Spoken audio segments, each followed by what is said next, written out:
Buenas tardes. En esta ocasión, en la asignatura de Psicopatología en Infancia y Adolescencia, voy a dar a conocer los resultados de la búsqueda y reflexión crítica en el trastorno por consumo de cannabis en la adolescencia.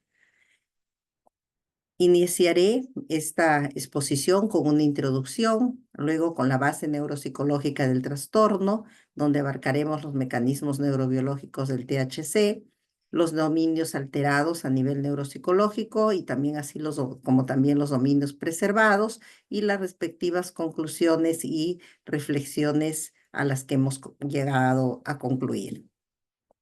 Iniciaremos con la definición clínica del trastorno por consumo de cannabis en adolescentes, ¿no? Sabemos que es un diagnóstico clínico que describe un patrón problemático de uso de cannabis asociado a deterioro clínicamente significativo. ¿Por qué hablamos de un deterioro clínicamente significativo? Según los estudios, en esta etapa de desarrollo, el diagnóstico adquiere especial relevancia porque el cerebro aún se encuentra en un proceso de maduración y el inicio temprano del consumo de cannabis se asocia con mayor riesgo de dependencia, alteraciones cognitivas y afectación funcional. La literatura también nos señala de que la exposición al cannabis en la adolescencia, en un cerebro que está en proceso de desarrollo, en plena poda sináptica y mielinización, va a originar que los procesos de activación neuroinmune e interferencia en la maduración de redes neuronales, lo cual va a producir un impacto cognitivo y conductual relevante. Las encuestas nos documentan también que el consumo de marihuana aumenta sustancialmente cuando los niños llegan a la adolescencia. Y la adolescencia es la etapa en la que ocurre con mayor frecuencia la iniciación. Y es la droga más prevalente aparte del alcohol, ¿no? Las estadísticas son altas, lo cual nos hace reflexionar de que tenemos que tener que ver que es un problema crítico porque el cerebro está en maduración, por los riesgos de dependencia y por las secuelas que van a haber después a nivel de alteraciones cognitivas y funcionales por inicio frecuente en esta etapa de desarrollo, ¿no? Los criterios del DSM para el diagnóstico también son muy importantes, son 11 criterios que tienen que ver mayormente con la cantidad que se consume, con la frecuencia, sobre todo con el craving, que es el deseo intenso de consumo, y con las consecuencias, ¿no? Que son evidenciables como el incumplimiento de obligaciones escolares, familiares o sociales, el abandono, reducción de actividades importantes, ¿no? ¿Cómo se determina la gravedad diagnóstica del trastorno de consumo? A través de los criterios, ¿no? Son 11 criterios determinados en el DSM-5 y la gravedad diagnóstica sería leve si se dan 2 a 3 de estos criterios, moderada si ya hay 4 a 5 de estos criterios y grave cuando son de 6 o más criterios, ¿no? Entonces esto es importante tomar en cuenta porque a mayor gravedad, mayor implicancia neuropsicológica va a haber. Los síntomas frecuentes ya sabemos incluyen el GRAVI, también la dificultad para dejar de consumir, problemas académicos, sociales, de tolerancia, abstinencia, y cuando el consumo es más frecuente puede parecer ya irritabilidad, ansiedad, alteraciones en el sueño, disminución del apetito, inquietud, inclusive hasta en estado depresivo, ¿no? La base neuropsicológica del trastorno, los estudios, ¿qué nos dicen? Estudios del 2024, por ejemplo, ¿no? Que en la adolescencia el impacto es mayor porque el cerebro aún está en el proceso de desarrollo y sobre todo el impacto es fuerte, nos dice este estudio, en la corteza frontal, ¿no? En la corteza prefrontal. ¿Qué nos quiere decir esto? Nos quiere decir entonces que va a haber implicancias, dificultades en el aprendizaje y sobre todo a nivel de las funciones ejecutivas y se va a repercutir mucho también en la memoria y atención. También va a haber alteraciones progresivas relacionadas con qué, con el sistema de recompensa, el control ejecutivo y la regulación emocional, ¿no? También vamos a encontrar que el THC, que viene a ser el tetrahidrocannabinol, que es el principal componente psicoactivo de la planta de cannabis, responsable de la sensación de euforia y de las alteraciones sensoriales, va a modificar el sistema endocannabinoide cannabinoide mediante la desensibilización y regulación negativa de los receptores CB1, ¿no? Entonces, esto que va a perturbar en la adolescencia la plasticidad sináptica y la modulación cognitiva, ¿no? Es lo que nos dicen sobre todo estudios de neuroimagen últimamente realizados, ¿no?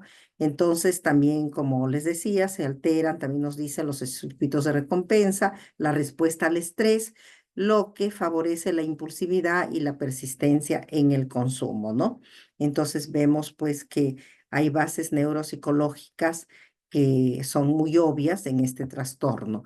Me pareció bastante interesante esta figura que encontré en donde nos explica, ¿no? De una manera muy ilustrativa cómo es que el cannabis, el consumo de cannabis, su consumo repetitivo a través de la inhalación, cómo va a ingresar al sistema nervioso central, ¿no? Y el THC, pues se va a unir a los receptores CB1. ¿Qué vienen a hacer los receptores CB1? Vienen a ser unas antenas químicas del sistema endocannabinoide, son los mensajeros químicos que van a permitir, ¿qué va a permitir el CB1? Es un receptor que va a permitir que los mensajeros químicos que tenemos, que son propios de nosotros, hagan conexión entre las neuronas presinápticas y postsinápticas de una manera, pues, donde va a ser equilibrada, ¿no? Donde se va a dar un freno y donde va a haber un equilibrio, ¿no? En donde no va a haber una desregularización. Pero ¿qué sucede cuando ingresa el THC, ¿no? Va a haber una alteración neurobiológica, va a haber una desregulación sináptica. Se va a modificar la liberación de GABA y glutamato, alternando la comunicación entre neuronas, ¿no? Va a haber un impacto neuropsicológico, ya que estos mensajeros químicos, pues, van a entrar en todo nuestro sistema nervioso central y lo que va a producir ahí va a ser déficit cognitivos y conductuales, se va a afectar la memoria, el aprendizaje, la atención, el control inhibitorio, la toma de decisiones y la regulación emocional. Y entonces, al juntarse el THC, ¿no? Se va a juntar con lo que vienen a ser los propios mensajeros químicos que tenemos nosotros en el organismo y van a tratar de ingresar a través del receptor CB1. Entonces, el receptor CB1 va a estar desregulado por la mayor activación que va a tener el THC. Entonces, va a haber una neuroadaptación, una regulación negativa del CB1, ¿no? Entonces el cerebro va a reducir la sensibilidad o disponibilidad de los receptores y el resultado va a ser clínico, donde vamos a tener un desarrollo de trastorno de consumo por cannabis, ¿no? Y va a aparecer ya la tolerancia, la dependencia, el craven, la abstinencia y pérdida de control de consumo, ¿no? Entonces es muy importante tener este conocimiento para poder comprender, ¿no? Poder comprender la magnitud de la alteración a nivel de las funciones neuropsicológicas. También es importante considerar relevante los estudios de neuroimagen, ¿no? ¿Qué nos refieren últimos estudios en los que se visualizan los efectos de la administración aguda del THC, ¿no? ¿Qué nos va a referir? Nos va a referir un incremento de dopamina en el núcleo estriado. ¿Esto qué va a originar? Va a originar que haya una mayor incremento motor y va a también presentarse, pues al haber mucha hiperactividad, también va a ir asociado a síntomas psicóticos, alucinaciones por las alteraciones sensoriales y va a originar conductas impulsivas, esquizofrenia y en algunos casos inclusive hasta trastorno bipolar, ¿no? También otro efecto es la mayor activación funcional de las regiones parahipocampales durante la codificación de la información. Estudios nos refieren que esto es importantísimo porque aquí va a afectarse lo que tiene que hacer con las reducciones volumétricas del hipocampo. Entonces aquí es donde se va a dar la neuroadaptación y se asocia déficit en el aprendizaje, en la memoria y una desregulación de los circuitos que conectan la corteza prefrontal, el hipocampo y el núcleo estriado. Entonces, ya no estamos hablando solo de alteraciones localizacionistas, sino también a nivel de ¿qué? De los circuitos. Entonces, esto que va a producir un deterioro en la capacidad de contextualizar la información, ¿no? Importante conocer los dominios alterados. Los dominios alterados a nivel neuropsicológico, la memoria es el dominio más consistentemente comprometido, sobre todo la memoria declarativa y episódica, ¿no? Son los dominios más sensibles, según los estudios. También se observan dificultades en la codificación, el aprendizaje de nueva información y el recuerdo diferido, ¿no? Hay un estudio longitudinal del proyecto SURIS donde se halló, ¿no?, que el consumo de cannabis en este estudio longitudinal en adolescentes tenía una relación significativa con el rendimiento académico ya en la etapa de la adultez temprana, ¿no? Entonces, se halló que el consumo entre los 13, 17 y 20 años hay resultados con peor memoria declarativa a los 24 años y también alteraciones en la atención, ¿no? Entonces estamos viendo los resultados pues a largo plazo. También la atención también se ve comprometida, sobre todo la atención sostenida se debilita por los niveles de hiperactividad, lo que dificulta pues tener un foco de forma estable. También menor atención sostenida en adolescentes y jóvenes. También se han descrito dificultades en el control atencional y susceptibilidades en la distracción. Hay diversos estudios, ¿no? Cómo afecta, pues, el déficit atencional por este consumo en el desempeño académico y en tareas que requieren concentración. A nivel de las funciones ejecutivas, el cannabis pues interfiere en procesos ejecutivos esenciales para controlar impulsos y sostener metas. Los subdominios más reportados son el control inhibitorio, la flexibilidad cognitiva y en algunos estudios la memoria de trabajo, ¿no? Entonces se halló estudios en un estudio prospectivo, efectos a largo plazo en la inhibición, atención y el reconocimiento emocional, ¿no? Y aquí vamos a ver también que hay estudios que nos hablan de no solamente de funciones ejecutivas, de atención y memoria, sino también de cognición y área emocional, ¿no? A través de afección en lo que es el reconocimiento emocional y el funcionamiento socioemocional. La evidencia longitudinal sugiere alteraciones en el reconocimiento emocional en adolescentes y estas dificultades afectan la identificación e interpretación de las expresiones emocionales, lo que interfiere con la interacción social, ¿no? Los adolescentes con consumo crónico ya se ha relacionado a una mayor con una mayor activación del núcleo accumbens ante recompensas naturales, hay una menor activación ante las recompensas naturales y eso que origina, ¿no? Va a favorecer que haya apatía, aedonia y rasgos ativacionales y amotivacionales y dificultades en la toma de decisiones, ¿no? Entonces, ya el núcleo accumbens, al sentirse alterado, el sistema de recompensas, ya entonces va a haber una menor activación entre lo común, lo cotidiano de todo adolescente y va a haber pues el efecto de Graving, ¿no? Donde va a querer mayor intensidad, ¿no? De efectos que producen pues el cannabis, ¿no? Entonces, las revisiones de neuroimagen también señalan cambios en circuitos cerebrales vinculados al procesamiento socioemocional, aunque los hallazgos todavía siguen siendo heterogéneos, ¿no?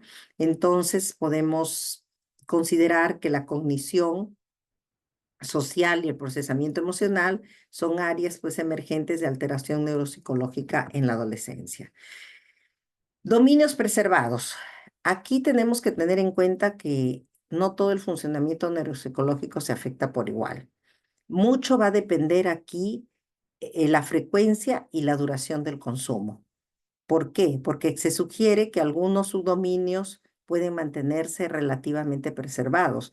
En los estudios longitudinales que se han observado y se han hecho, se ve, por ejemplo, que la memoria de trabajo espacial se encuentra muy preservada con relación a la memoria declarativa, ¿no? Y a la memoria episódica.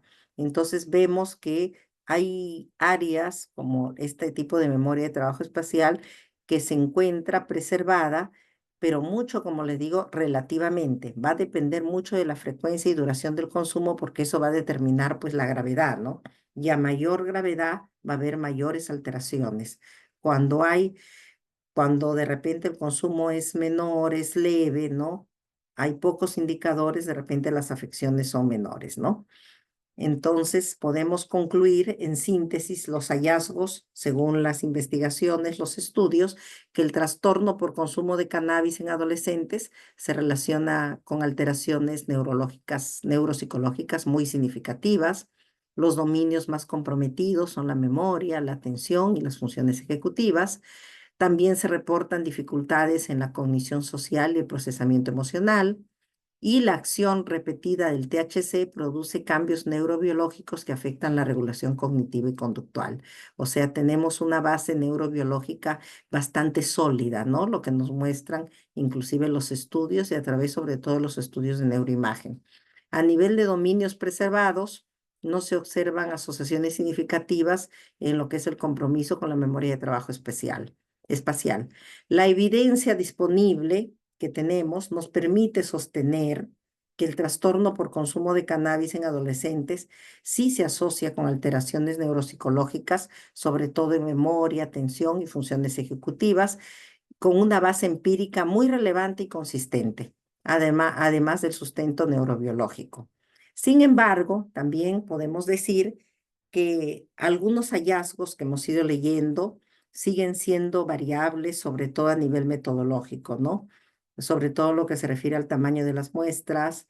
La presencia de comorbilidades también es algo interesante en las investigaciones, porque hay investigaciones en las que he podido leer, por ejemplo, que hay adolescentes que presentan, por ejemplo, TDAH y consumen. Entonces, la comorbilidad entre el consumo, el TDAH, también pues va a producir, ¿no? Que haya ciertos desfases, y no podemos pues asegurar a qué circuitos o a qué aspectos esto está comprometiendo con mayor intensidad o menor, ¿no?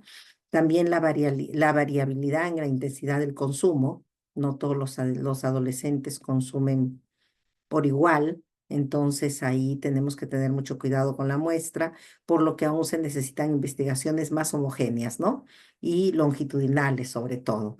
Entonces, en la adolescencia, el consumo de cannabis no solo implica un riesgo de dependencia, como se pensaba antes, ¿no? Sino también un impacto relevante sobre funciones neuropsicológicas esenciales para el aprendizaje, la conducta y la adaptación social. Vemos pues que abarca prácticamente todas las áreas del desarrollo, ¿no? Hay una implicancia, hay una repercusión. Entonces, esto nos hace reflexionar, ¿no? Sobre el rol que tenemos nosotros como profesionales en lo que es la prevención y lo que es la información, ¿no? A los adolescentes, a las familias, los colectivos que se hacen para poder, pues, hacer un trabajo psicoeducativo, ¿no? Que permita tener una clara visión de todo lo que puede producir, sobre todo personalmente en lo que es en mi país, en Perú, en Sudamérica, el consumo es alto según las estadísticas, y esto nos hace reflexionar sobre el rol, el papel tan importante que tenemos pues nosotros los profesionales, ¿no?